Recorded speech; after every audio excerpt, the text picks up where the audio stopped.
So yeah, absolutely. Okay, so what would you say now is the second thing? They've got in touch with the loan officer, they've got a plan, maybe they're going to be pushed out 3, 4, 5, 6 months, maybe even 12 months.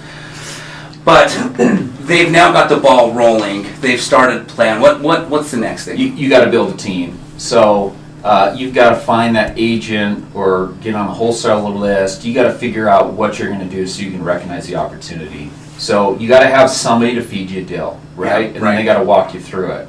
You've got to get that person on your team. Sometimes it's an agent, right? Yeah. And that agent can really go to bat for you. They're going to see more opportunities. If they've done 20, 30, a couple hundred transactions, do you think they know how the mortgage payment works? Right. Do you think they know how to do due diligence? Do you think they know how to assess what that after repair value is if you put on a new roof or add that bedroom in the basement, or don't? Right. Right? Yep. So leverage experience. And so I would say don't be the black hole that you just go pick somebody's brain. That is like the worst thing ever. Yeah. Yeah. But give back. Say, hey, look, I'm going to help you build your business, but I want some time of yours. Like, I'll go find you 5 deals, right? Yeah. I'll work my butt off. You train me, and then that 6th one's going to be mine. There's things like that you can do to where you can create a ton of momentum. Yep. I love that. So I had a mentor when I got into this business, and it was really funny because he had a kind of a medium-sized office, but he had his little crony group, right? And Yeah. I would be in there just like hoping to pick up table scraps. Yeah. And every day they would go to lunch. I just didn't get invited because Right. I wasn't in this group, right? Yeah. Well, I started working late, right? Yep. And out of this office of 40 or 50, like at the end, it was just me and him at the office. Got it. And he would say, hey, what are you working on? Why don't you do it this way? Look at it that way.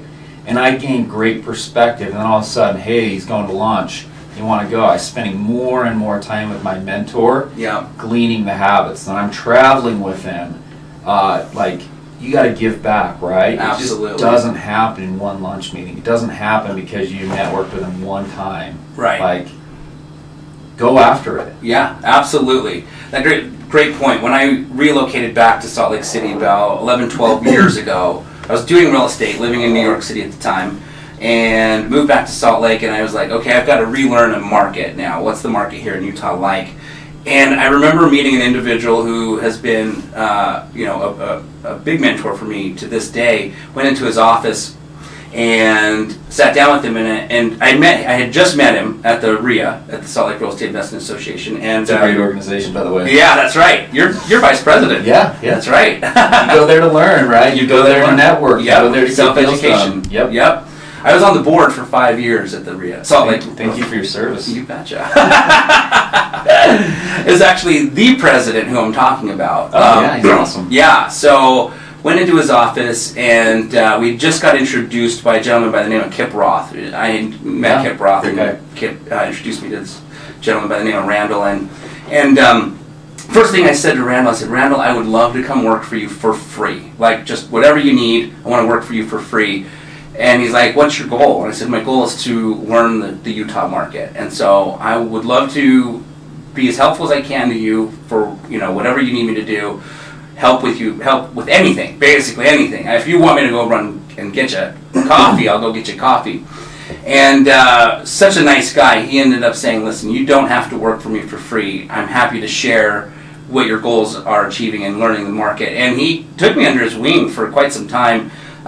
From time to time, he's a super busy guy, but from time to time he would connect with me, and learned a ton that first year from him on the market. But again, it was just constantly trying to provide value to him. So what you're saying is because you were willing to help, he actually gave you more? Yes. Interesting concept. Yes, right? Yes. Exactly. I think everybody's had a hand up, right? Yeah. And I'm sure there's people that have come to you and said, dude, I need a hand up. I need some help. Yeah. And you're willing to do it because Randall did that for you. Right. Right? Exactly. And so I think once you've been successful, you're willing to pass that along to other people. It's just got to be in the right medium. Yep, absolutely.